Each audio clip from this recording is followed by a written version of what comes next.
¿Me pueden tomar la foto?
Creo que no, Alfredo. Pero vas a estar. El del podio sí, pero no se puede. Puede estar. Bueno, tienes Tipo, para. acho que dá para pôr aqui. Y si quieres, yo le voy cambiando aquí. Será que a gente, eles vão conseguir passar o...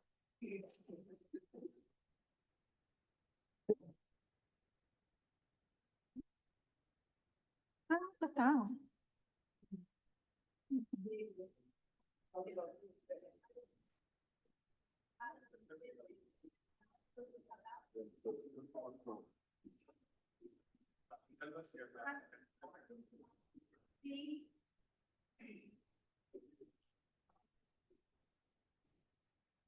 No.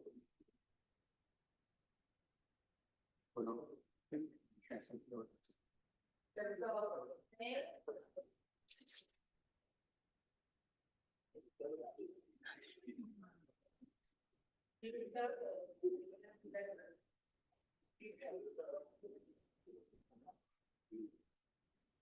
yo dije que tenía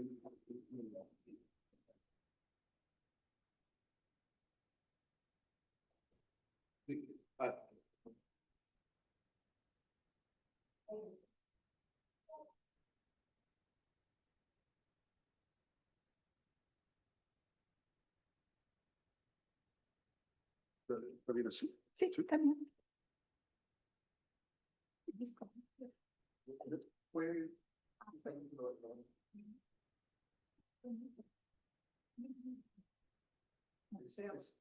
Es una. Sí, la muerte de un día. Es un español. Es está en.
Se que consiga lembrar, porque eu vou estar mais conversando.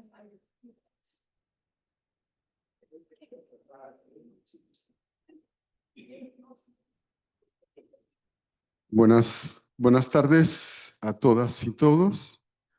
Vamos a dar inicio a esta conferencia, donde tengo el agrado de presentar a la doctora Isabel Carvalho, que ha sido un referente dentro del campo de la educación ambiental, psicoanálisis, y que ha sido también una teórica que muchos de nosotros, cuando empezamos dentro de este campo de conocimientos, la leímos sobre su concepto de el sujeto ecológico.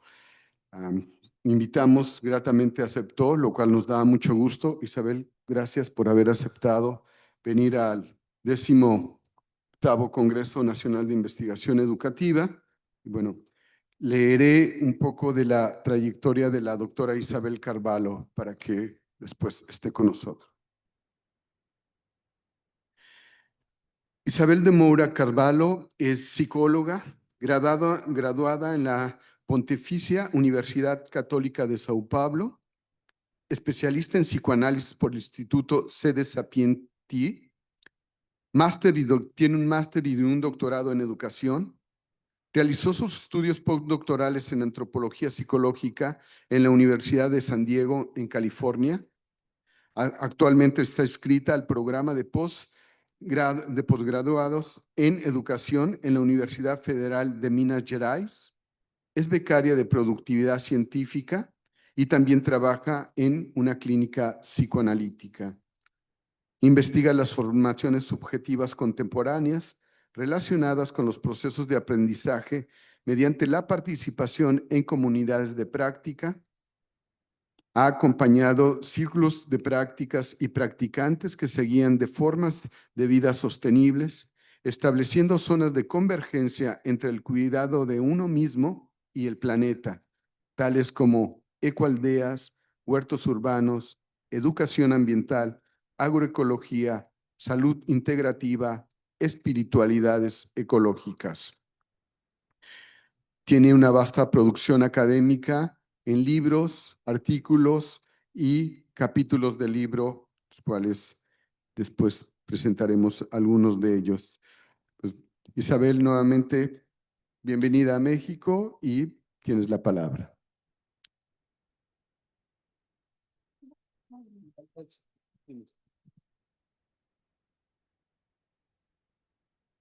Buenas tardes.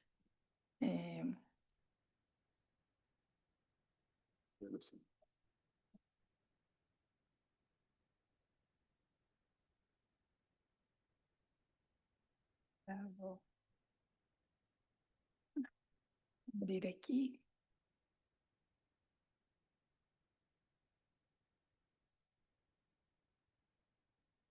Entonces, bueno, para empezar, me gustaría agradecer esta invitación del COMI, especialmente a mi colega Miguel Ángel Arias, quien modera esta charla y sobre todo es responsable por mi presencia. También agradezco particularmente a Adriana Gutiérrez, profesora de la Universidad Autónoma del Estado de México, quien amablemente se ofreció para revisar el español de mi presentación. Yo soy brasileña, por tanto no soy hispanohablante nativa, así que, bueno, y claro, muchas gracias a todos y todas que aquí están, ¿no? Luego, después de la comida, del almuerzo, y en este día lleno, ¿no?, de actividades que están aquí para acompañar esta conferencia. Bueno, para quienes como yo, Miguel y probablemente muchos de ustedes, hemos recorrido los caminos de la educación ambiental, el diálogo interdisciplinario es una condición esencial de nuestra práctica educativa. La cuestión ambiental nos desafía a movernos en el entrelazamiento de las tramas naturales y sociales. Con frecuencia, nuestros interlocutores y compañeros de viaje son biólogos o otros científicos de la naturaleza. Los problemas que enfrentamos provienen también de los desarrollos previsibles e imprevisibles de la permanente coevolución entre fuerzas geológicas, biológicas, sociales, planetarias y microbianas. Esta última palabrita es un tema con el cual yo voy a cerrar la charla, añadiendo esta dimensión de la vida microbiana a otras dimensiones de la ecología de la vida. Bueno, pero también quería posicionar que la antropología, por su parte, con su naturaleza práctica y etnográfica, ha sido para mí una interlocución fundamental. Así, tensionar la educación desde un lugar que normalmente, muchas veces la educación se posiciona ahí como un lugar abstracto, ideal y muy circunscrito al mundo humano. El tensionamiento es quizás deslocar un poco la educación de este lugar y aproximarla a una zona de inmanencia, como práctica situada, social, material y multiespecie. Este ha sido el principal proyecto epistémico y metodológico de mi recorrido investigativo. Otra herencia del pensamiento educativo, y no solo de él, porque no todas las ciencias humanas están en el mismo lugar, que debemos relativizar, es el humanismo, que sostiene el excepcionalismo humano. O sea, la creencia de que el ser humano es una especie o una totalidad única en el universo, dotada de habilidades inéditas y extraordinarias que lo colocan por cima, el top, en la punta de la evolución. Esta posición arrogante ha justificado una política colonial de la vida, un paisaje mental que produjo y sigue alimentando la crisis socioambiental que vivimos. Una forma provocadora de resumir el argumento que quiero desarrollar sería, parafraseando a Bruno Latour, decir que si nunca fuimos modernos, tampoco en verdad nunca fuimos humanos. La tradición humanista tiene su importancia y sus méritos, sin duda, pero en la dirección opuesta al excepcionalismo humano, yo quiero delinear aquí un lugar o una posición de aprendizaje desde un descentramiento en la dirección ecológica y multiespecie. Y dentro de esto, permítanme un pequeño juego de palabras. Podría decir que la educación ambiental que acompaña este desplazamiento es, como dicen mis estudiantes en Brasil, que ahora muchos están viviendo a la experiencia de transición de género, a educação ambiental poderia ser, não, acompanhando este movimento, uma educação ambiental trans, não binária e fluida. Transdisciplinária, transespecífica, não binária porque não dualista e fluida, não porque sem fronteiras nítidas entre humanos e outros que humanos. Não? Então, estaríamos ahí en este momento, ¿no? De todo este pensamiento contracolonial y también, ¿no? De cuestionamiento de las identidades fijas. Bueno, podemos ir, en el primer punto que quería destacar, yo llamé este tópico de aprender con la tierra, traer la educación de vuelta a la vida. Esta frase significa destacar el papel activo del ambiente y por tanto de las vidas más que humanas en los procesos de aprendizaje. Ecologizar la educación es una manera de traer la educación de vuelta a la vida, parafraseando a Tim Ingold, el antropólogo escocés, en su célebre artículo Trazer las cosas de vuelta a la vida. En este sentido, destaco dos reposicionamientos fundamentales. El primero es el deslocamiento del concepto de educación a la noción de aprendizaje. Y el segundo, el movimiento correlato de la epistemología moderna a las epistemologías ecológicas. Bueno, hablaré un poco de este primer deslocamiento, de educación al aprendizaje. Pensar en aprendizaje más que en educación puede ser un ejercicio muy interesante. ¿Y de qué aprendizaje hablamos? Partimos de la noción de aprendizaje como dimensión inherente a las prácticas sociales y ecológicamente situadas, en el sentido de que los procesos de aprender, sean cuales sean, ocurren siempre desde un engajamiento, un compromiso material con el mundo, en relación con alteridades humanas y otras que humanas. Aprender en este sentido es la forma en que los sujetos desarrollan habilidades y saberes que les permiten compartir modos de vida eficaces dentro de una comunidad dada.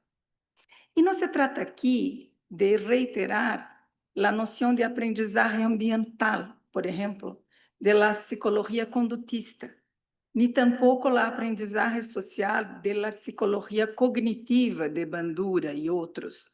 Ambas corrientes, aunque valiosas, parten de nociones parcializadas de ambiente, pues son tributarias de la episteme moderna, esta gran división, como la llama Philippe Descola, entre las dimensiones, gran división entre las dimensiones instintivas internas y innatas y las dimensiones ambientales externas o sociales.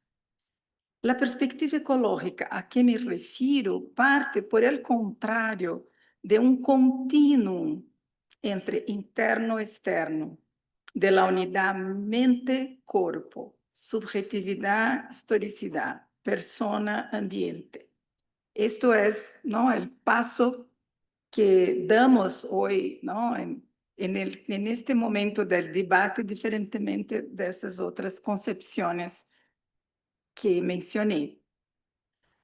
Sabemos que la epistemología moderna es dualista, coloca la vida humana como estrato superior en relación a todas las demás existencias.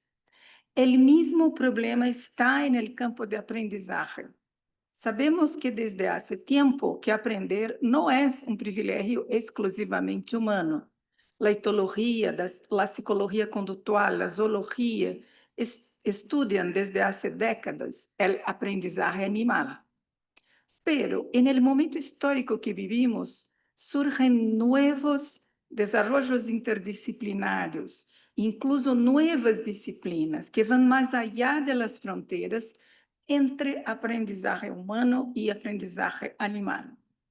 Desde, por ejemplo, la ecología de la mente de Gregory Bateson, podemos pensar el aprendizaje como una prerrogativa de toda forma de vida.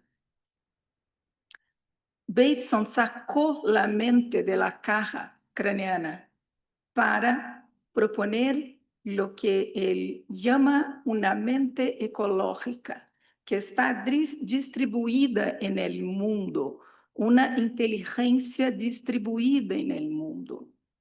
Desde esta perspectiva, el aprendizaje puede entenderse como una inteligencia del mundo y en el mundo, distribuida más allá de su restricción a los animales humanos, con una leve extensión a otros mamíferos superiores.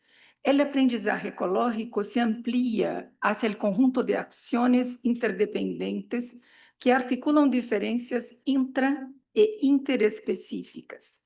Esta noción ampliada de aprendizaje toma como indissociáveis as imbricações entre seres humanos e outros que humanos, constitutivas da diversidade de formas de vida. A educação ambiental e os desafios, podemos irnos um pouquinho mais em la apresentação aí de slides.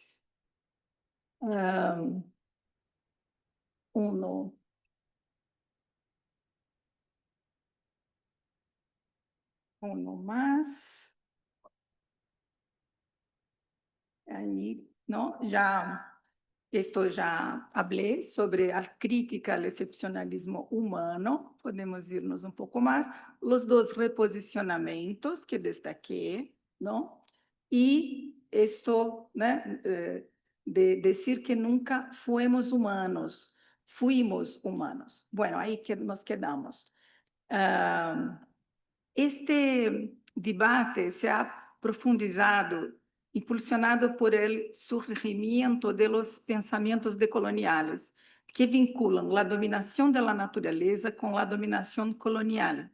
Y ahí la mejor referencia para hacer este camino es Malcolm Ferdinand, en su trabajo que se llama Ecología decolonial.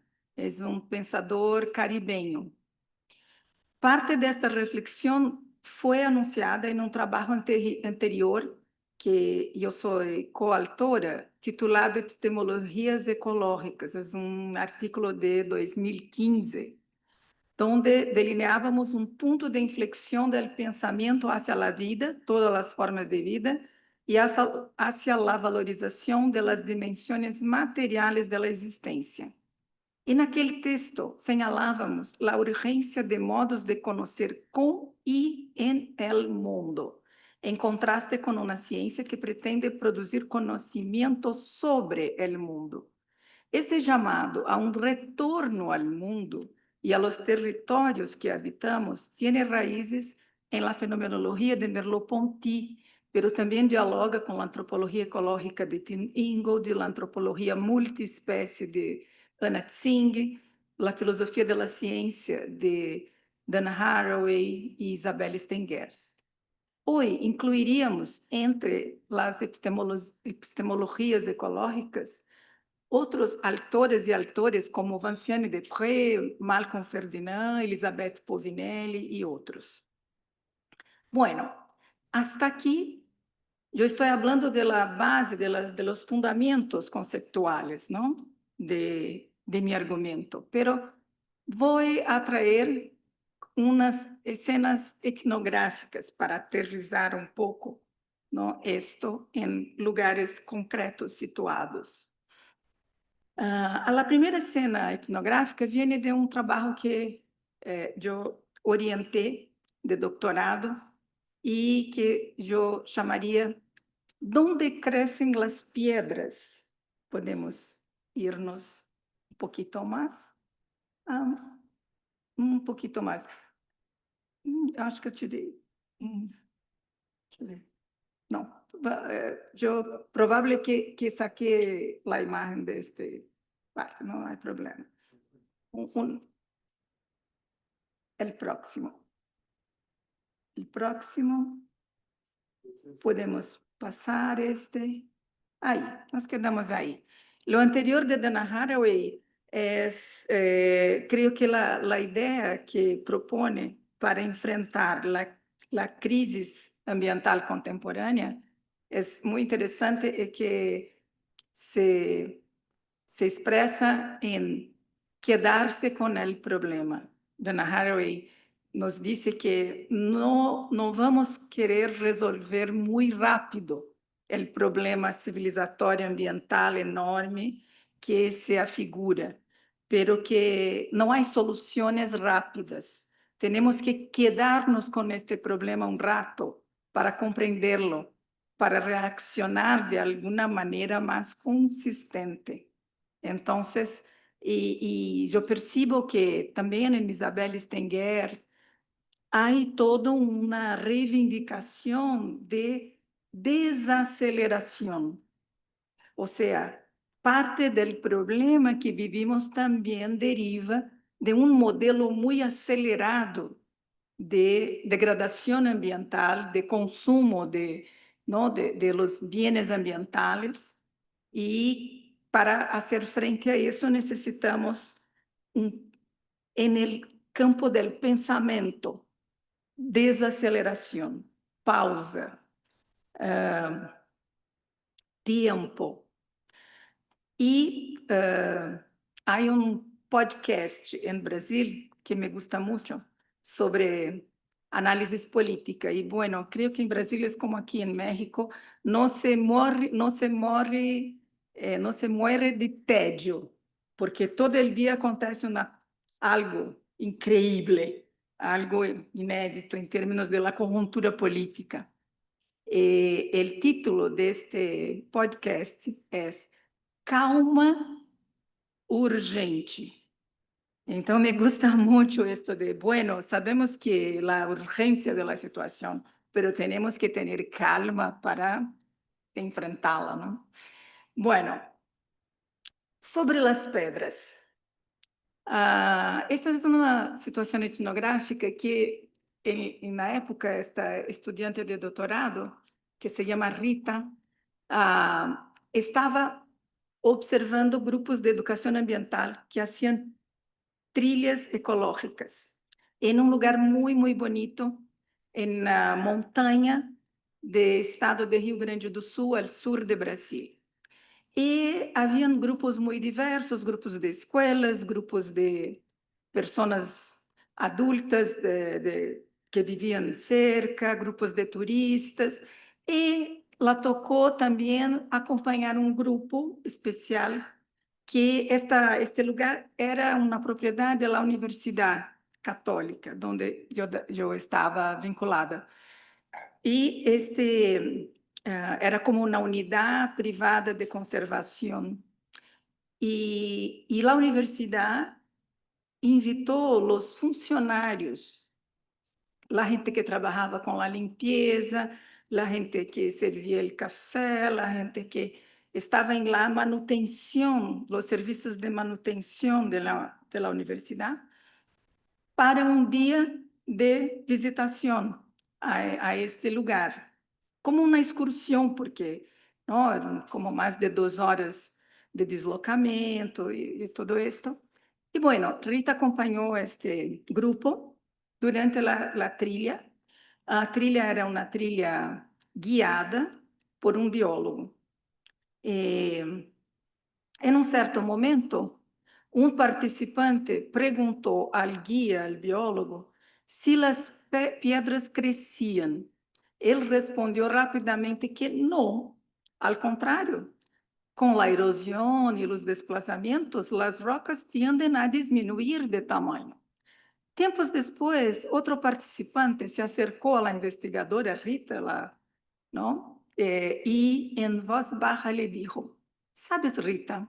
En mi religión, las piedras sí crecen. Las ponemos en un cuenco y crecen. Se hacen grandes. Hay que mantenerlas húmedas. Así crecen. Cada piedra es una entidad. Y si es una entidad fuerte y antigua, crece más. En la iniciación, la persona recibe sus piedras y debe cuidarlas. Te lo digo porque lo escuché a él, el guía, refiriéndose, ¿no? al biólogo, porque le escuché a él decir que las piedras no crecen. La cuestión, ¿no? Después en clase discutimos ¿no? este momento, esta escena. La cuestión no es si las piedras crecen o no crecen, sino en qué cosmología crecen. Ambos saberes, el científico y el religioso, son verdaderos en sus propios términos, inclusive dentro de la universidad. Un geólogo, por ejemplo, podría decir que las rocas se mueven y cambian de forma. Un geógrafo añadiría factores como erosión. El biólogo insistiría en que se desgastan. Por eso, en vez de preguntar si las piedras crecen o no crecen, podríamos preguntar dónde crecen, en qué mundo, en qué cosmología, en qué sistema de relaciones crecen. Porque ahí, donde se conciben como entidades vivas, las piedras efectivamente crecen. No quizás en el sentido biológico, pero sino en el sentido relacional y espiritual. Essa escena também mostra como as jerarquias de conhecimento siguen operando. El comentario religioso se dice en voz baja, mientras la voz científica ocupa el lugar de autoridad. Uma educação aberta e generosa deveria poder acolher ambos conhecimentos como legítimos, el da biologia e el de las prácticas que eu vou chamar afrodiaspóricas, porque aí são as religiões de matriz africana em Brasil que fazem esse tipo de ritual donde as pedras crescem. E para não quedarmos solos, não? E haciendo justiça à la tradição antropológica comparativa, também trajo mais duas cenas etnográficas. Uma é, podemos volver um pouquinho mais. Aí, Alzangate é o nome desta montanha, donde vive uma população quechua em los Andes bolivianos, que é o lugar onde hice sua etnografia, a antropóloga Marisol de la Cadena, que é professora em Columbia University. E há livro muito bonito que se chama Seres Tierra, que é livro onde cuenta, relata, describe todo a etnografia que ha hecho com uma comunidade quechua aí. Bueno, e particularmente a líder que se chama Mariano Turpo e a seu filho que se chama Nazario Turpo. Marisol acompanhou esses dois líderes hasta a morte del primero y después la muerte por accidente del segundo. Su trabajo parte de cuestionar la distinción moderna entre naturaleza y cultura, invitándonos a tomar en serio la agencia de los seres para los cuales los modelos occidentales fracasan, porque Marisol va mostrando, ¿no?, cómo para Mariano Turpo, Alzangate, a montanha, participa como entidade de la lucha por la reforma agraria. Entonces, algo que mismo los otros militantes políticos que también luchan por la reforma agraria no pueden reconocer, porque no hace parte de su modelo de comprensión. Entonces, ahí Marisol propone a idea de equivocidad productiva y también de conexiones parciales, que son conceptos muy utilizados en la antropología, ¿no? Pueden estar juntos en la lucha por la tierra, pero cosmológicamente Alzangate es una entidad viva para este grupo quechua y no es una entidad viva para los militantes marxistas, ¿no?, involucrados en la lucha por la reforma agraria, los sindicalistas. Es muy, muy interesante la etnografía. Mariano Turpo se involucra con los sindicalistas, pero en el momento de la reforma agraria en Bolivia, la imaginación política no podía admitir un indígena politizado, no cabía. Entonces, pero él estaba ahí, ¿no? Y su entrada en la lucha política fue toda movida por rituales y aconsejamientos desde entidades tipo seres tierra, ¿no? Bueno, Esto todo está muy descrito ahí en el libro de Marisol. Y hay también un artículo de Marisol de la Cadena que yo considero una preciosidad. Se llama, el título es fantástico, No saber, punto, en presencia de, 3 puntos. Este es el título del artículo. Y con esta expresión, de la Cadena propone la práctica del no saber por parte del etnógrafo, del científico, del investigador. No saber todo, ¿no? Esa es la idea. Nunca vamos a saber todo del otro, ¿no? Es una idea muy psicanalítica también, a mí me gusta muchísimo.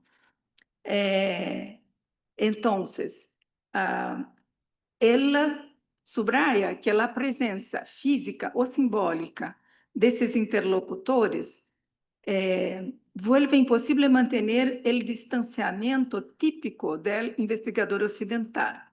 Não há outro separável. O conhecimento que surge aí não pode interpretar-se solo com as categorias da modernidade.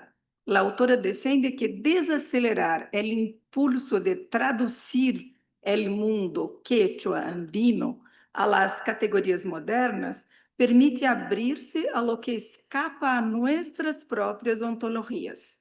El no saber não é ignorância, sino é uma disposição ética e metodológica que suspende a soberania de la interpretação moderna para acorrer la alteridade de los seres tierra y de las comunidades andinas.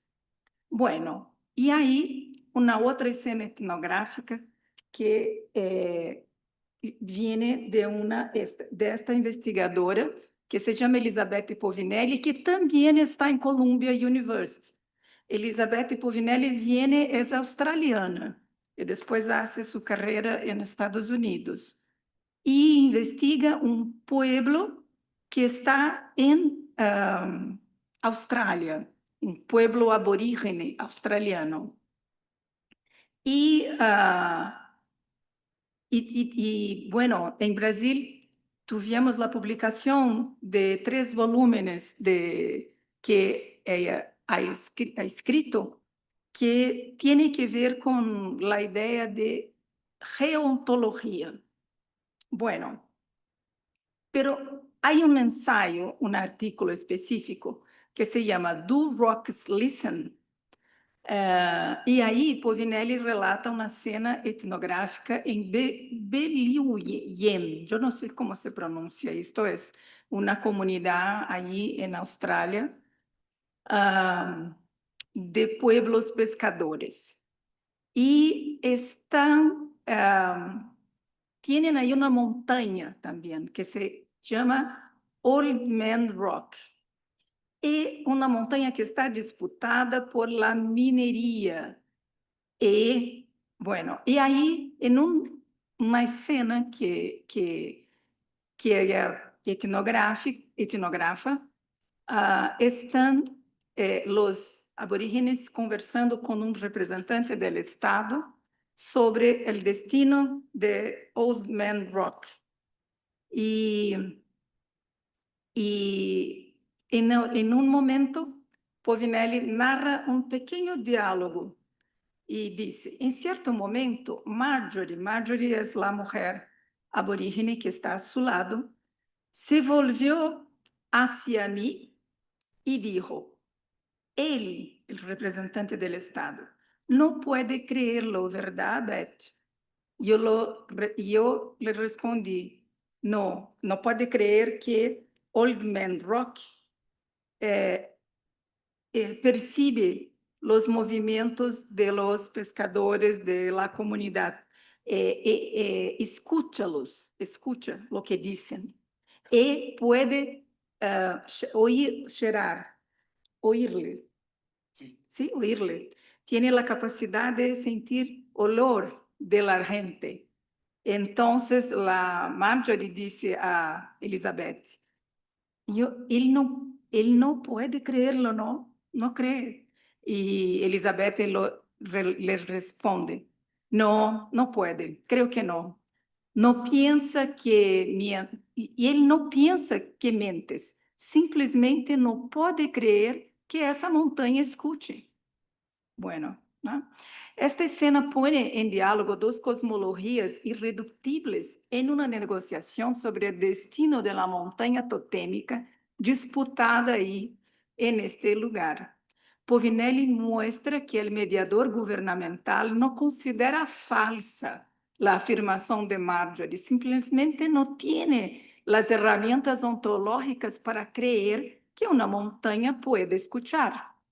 Talvez acomode dentro de seu repertório multicultural como uma crença totêmica, uma experiência a la que seu próprio mundo não tem acesso.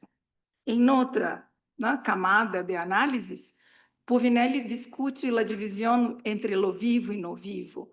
Al proponer o conceito de reontologia, chama a atenção sobre uma nova forma de poder, o reontopoder, que, seguindo a genealogia de Foucault, substitui o biopoder no capitalismo tardio.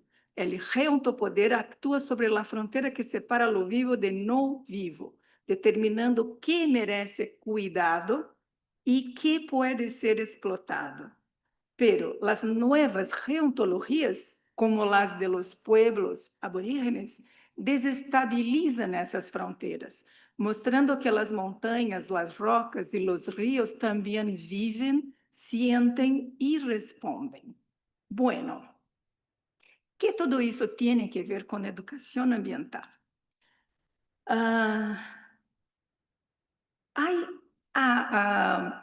Todavía hay también hace 2 años atrás yo estive en Estados Unidos visitando un colega profesor de Notre Dame University, y ahí yo conocí un otro profesor también invitado por él, que se llama Bob Kurik, que es profesor en Praga, na Europa.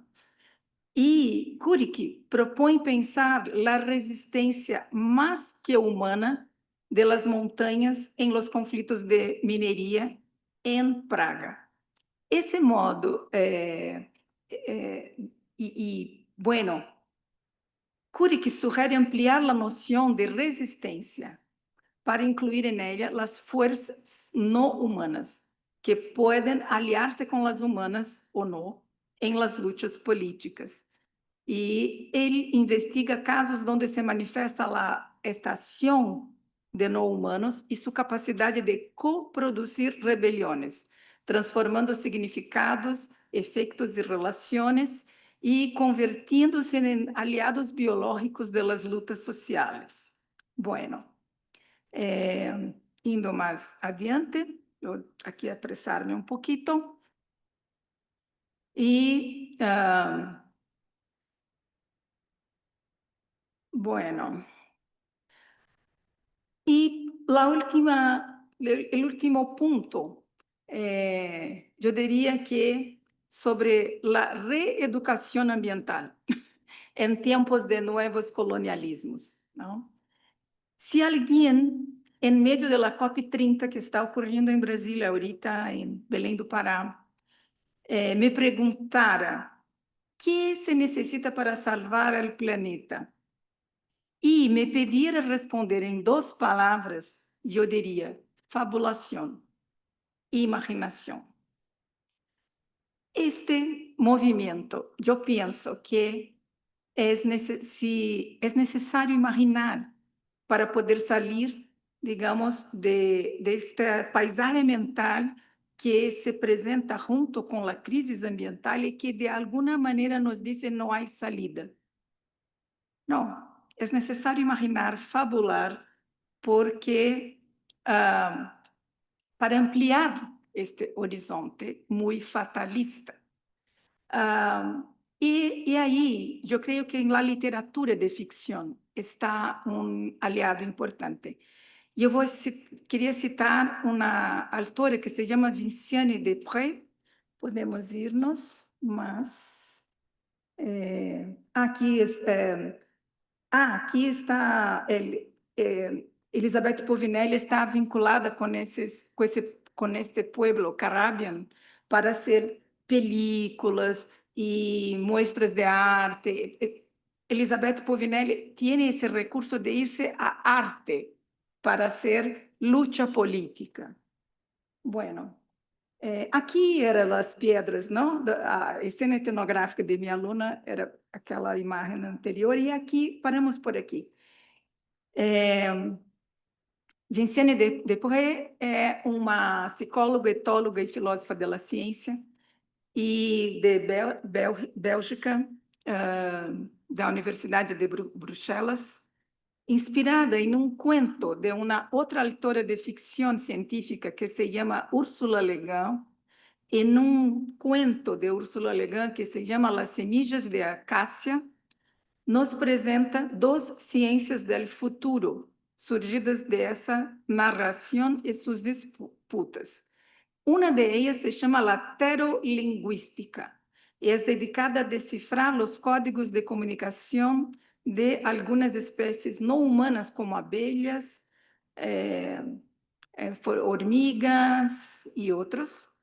Y Desprez nos lleva así por los márgenes donde la ficción científica y la ciencia propiamente dicha se entrelazan, moviéndose entre lo plausible y lo improbable, pero siempre con rigor poético y reflexivo, inspirada en esa provocación anticipatoria.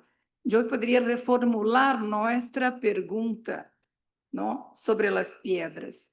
¿Podría la comunicación de y con las piedras en un futuro distante formar parte de una ciencia anticipatoria similar a la pterolingüística?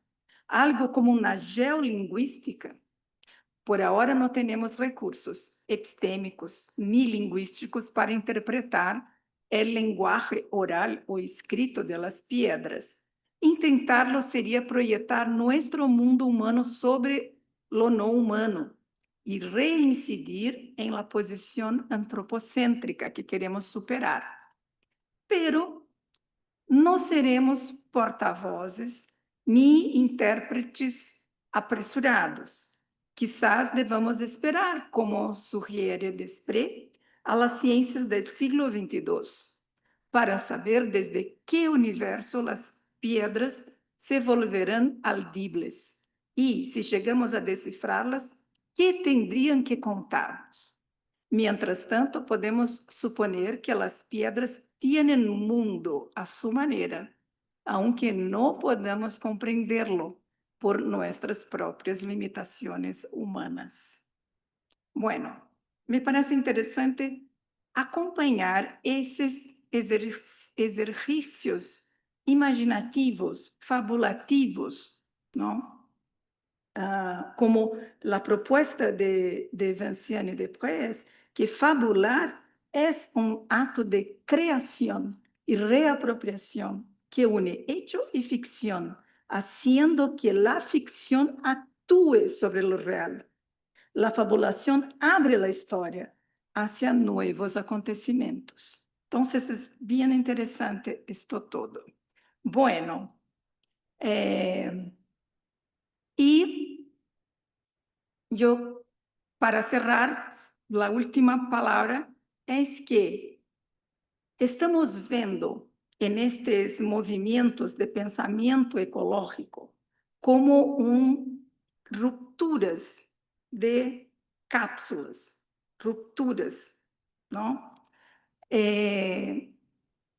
Y tal vez otra ruptura que cabe pontuar, não sei se vocês chegam a acompanhar na área da saúde, da biologia molecular, há todo um movimento super forte, já com rebatimento sobre as práticas ecológicas, de valorizar a vida microbiótica. Creio que já ouviram dizer del microbioma humano, la microbiota intestinal, E ustedes já beberam kombucha, que é um fermentado, e já hicieron yogur, e já hicieron kefir, e toda esta moda, ¿no?, de los fermentados en las prácticas de alimentación ecológicas, tiene que ver con esta valorización y visibilidad de la vida microbiótica, ¿no? Eu me quedei super interessada nisto desde uns tempos para cá, porque me chama a atenção. E então, a imunologia, a questão de los vírus, de las bactérias, não, isto todo está muito em discussão. E o interessante é que a própria noção de organismo, não, cambia radicalmente. E há uma ideia de holobionte, que é muito interessante, né? Holos, del grego, totalidade, bion, de vida, uma totalidade de vida, el holobionte, que onde um organismo deixa de ser uma totalidade para convertir-se em uma rede de relações em coprodução constante. Então, se as pedras têm mundo, história e memória, tanto como o mundo que habitam e o mundo que las habita. Montanhas como Old Man Rock podem escuchar e oler a los aborígenes. Las piedras de las religiones africanas en Brasil crecen y no crecen. Las montañas andinas lucharon por la reforma agraria junto a los pueblos quechua. Y las montañas de Europa Central pueden ser aliadas en las luchas ambientales contra la minería, como propõe Curie. Assim, a distinção entre lo vivo e no vivo está suspensa nessas proposições. Quizás uma história mais que humana esté aún por escrever-se. Uma história não hecha ni para os humanos, sino junto a outras formas de existência.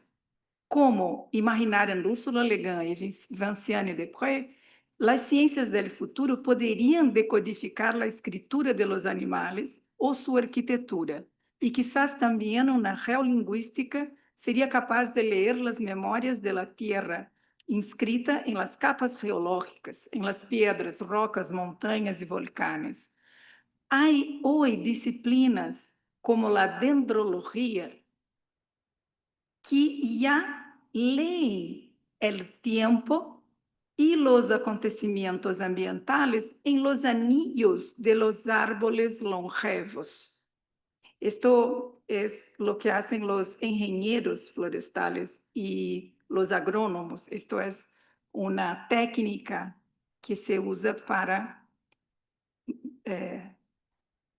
leer realmente las inscripciones del tiempo de longa duración en árboles muy longevos. Se está en el tronco, en el caule, los círculos del tiempo. Hay una correlación entre estos círculos y lo que pasó en el tiempo longo del planeta. Bueno, entonces, por fin, trata-se de aprender con la tierra. Es como aprender a escuchar, incluso lo que aún no comprendemos. Y paro por aquí. Esto es. Gracias.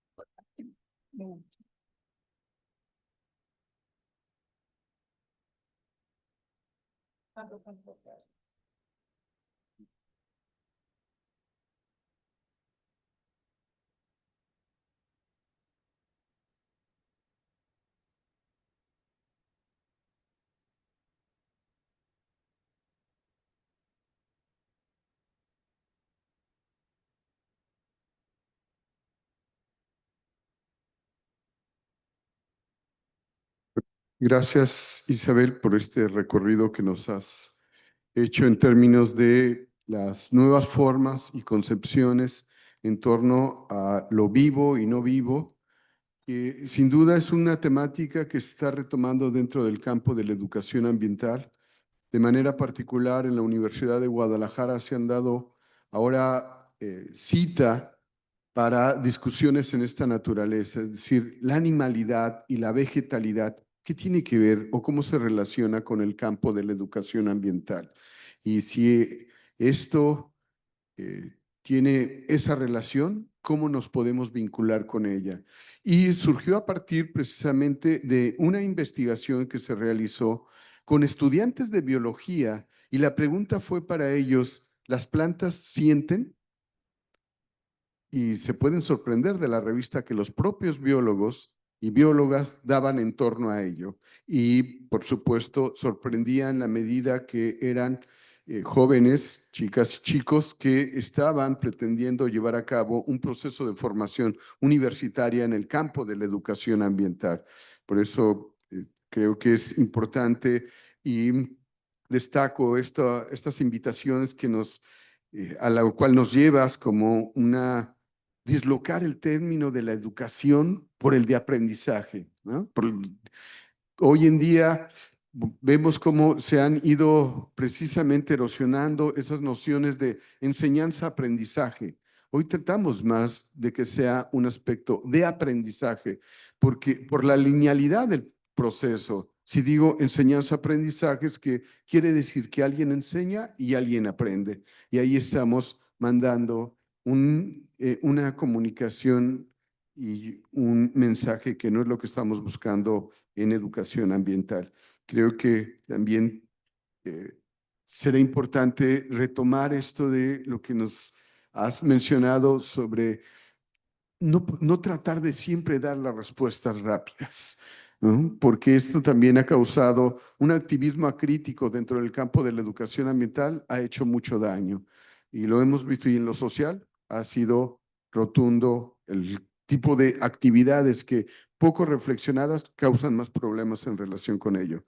Bueno, creo que tenemos una temática para poder compartir con Isabel y bueno, ahora esperamos una reacción de ustedes en términos de alguna pregunta, algún comentario, alguna expresión que nos quieran compartir. Por haber arriba.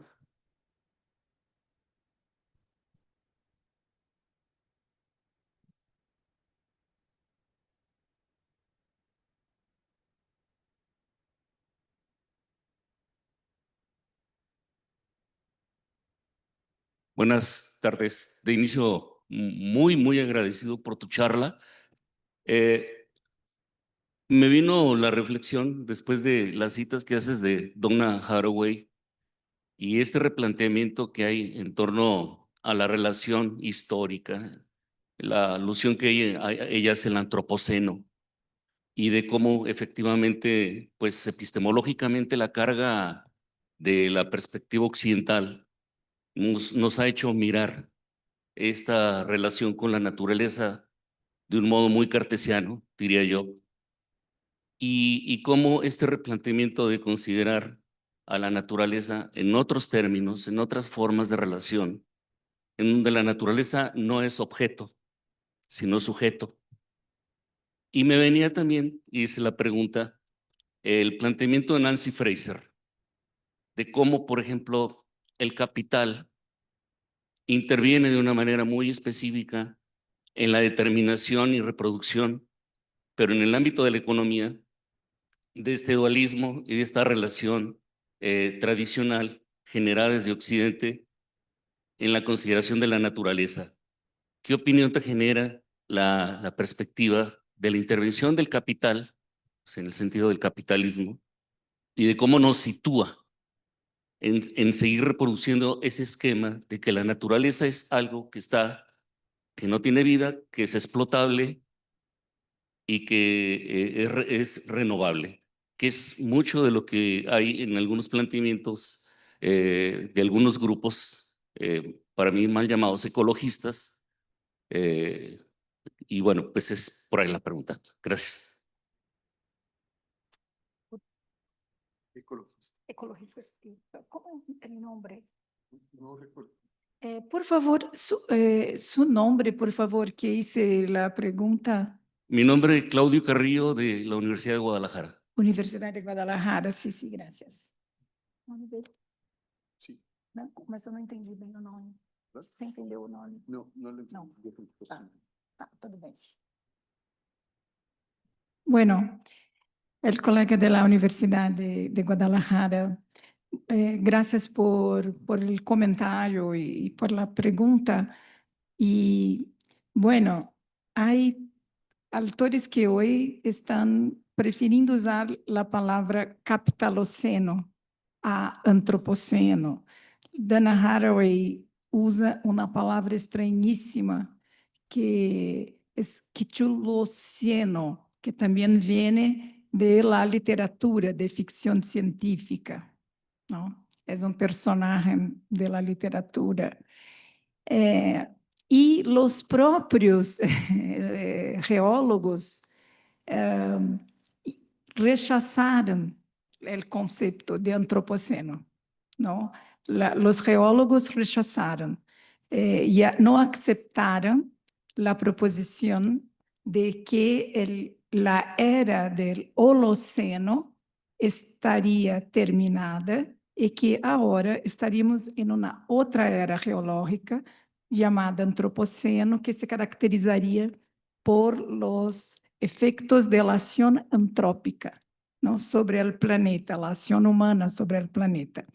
Esto que estoy describiendo agora es muy, muy parecido con las disputas científicas de la ficción científica de Vinciane Desprez sobre los lingüistas y cómo entender la lenguaje animal. Bueno, pero eso pasó, o sea, aunque el antropoceno no tenga un concepto que no fue validado en su contexto de proposición, que es la geología, ya el concepto ya está en el mundo, ¿no? Y bueno, ahí las ciencias sociales, varios autores se apropiaron, modificaron, reproponieron el concepto y entonces, no, el concepto es un significante circulante, abierto también. Pero sobre el capitalismo, yo, esto sí, yo tengo muchos sentimientos en relación a esto. Claro, yo pienso que la base de la crisis que vivimos está construida y alimenta-se del modelo capitalista de producción, ¿no? Este es un modelo súper, digamos, que no tiene futuro, no permite un futuro para el planeta, porque es muy inmediatista, muy acelerado, no piensa en términos de largo plazo, longa duración, y entonces esto es algo muy, muy peligroso. Y bueno, ¿no? Estamos ahí hoy en un momento de confluencia de ideologías muy, muy distintas. Y, por ejemplo, en la COP30, ¿no? Las potencias como China y Estados Unidos no están presentes.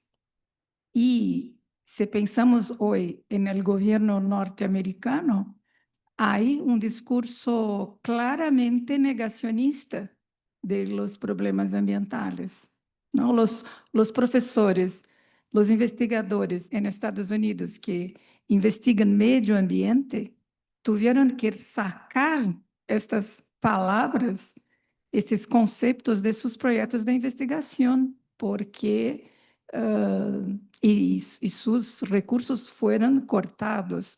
O sea, no, eso es algo que no podríamos imaginar que pudiera pasar, pues, pero pasa, ¿no? O sea, hay punto ahí en el mapa ideológico donde el problema ambiental no existe, es una farsa, ¿no? Esta es la visión de Trump y por eso no fue a COP y no irá, y bueno. Entonces, estamos en un momento muy, muy arriscado, porque si del punto de vista, ¿no? de la supervivencia de las próximas generaciones, de la posibilidad de tenermos aún condiciones favorables a la vida en 30, 50, 100 años, qué sé yo, no sabemos, ¿no? Estamos en un momento muy instable en términos de previsiones y escenarios futuros. Y si seguimos, ¿no? en el mismo ritmo de, digamos, de producción de gas carbónico y otros poluyentes que van reforzando, ¿no? el efeito de aquecimento global, só vamos acelerar aún más este processo que já começou, não? Já começou o processo de que temos cada vez mais temperaturas muito altas no verano, muito bajas no inverno, e em promédio estão subindo, e bueno, e não?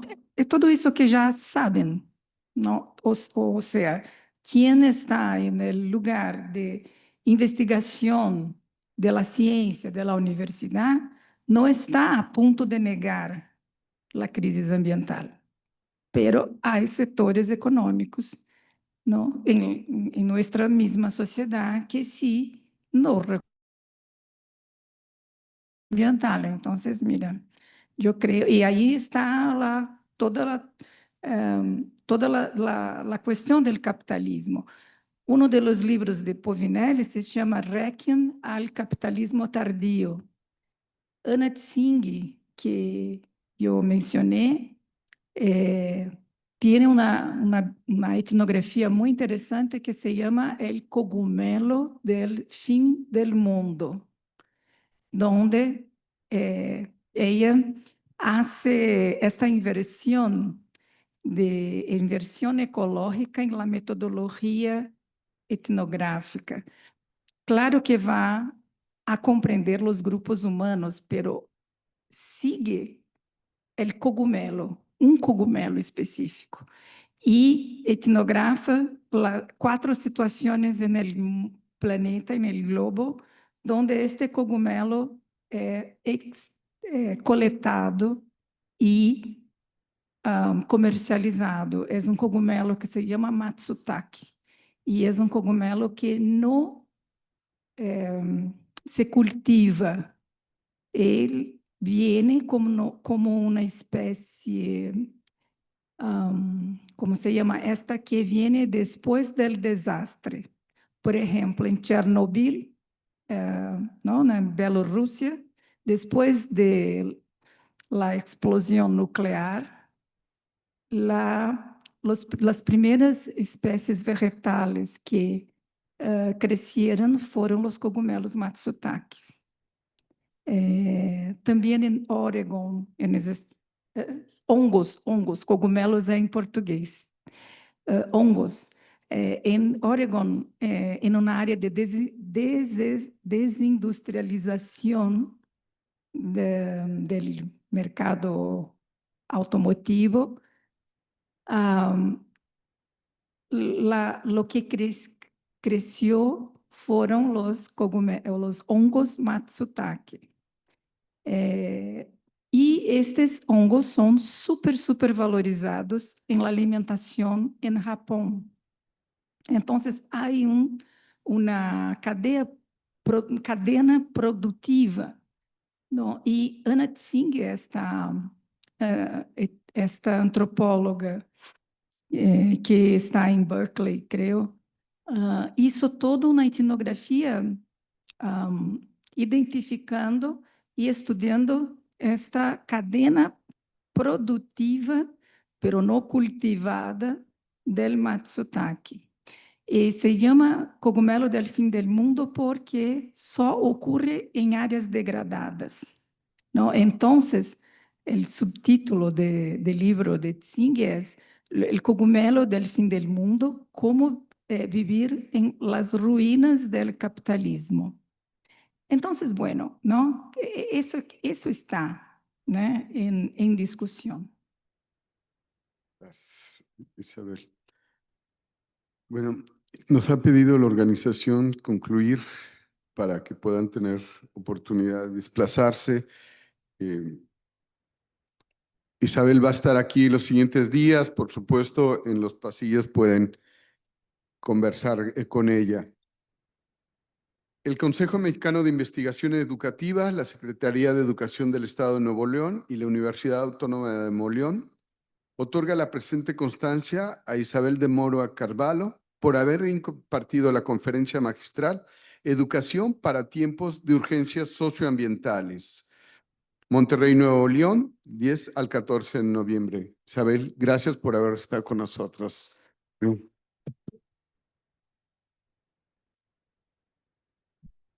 Y gracias a todas, todos por su presencia. Y bueno, continuamos en el Congreso. Que pasen buena tarde.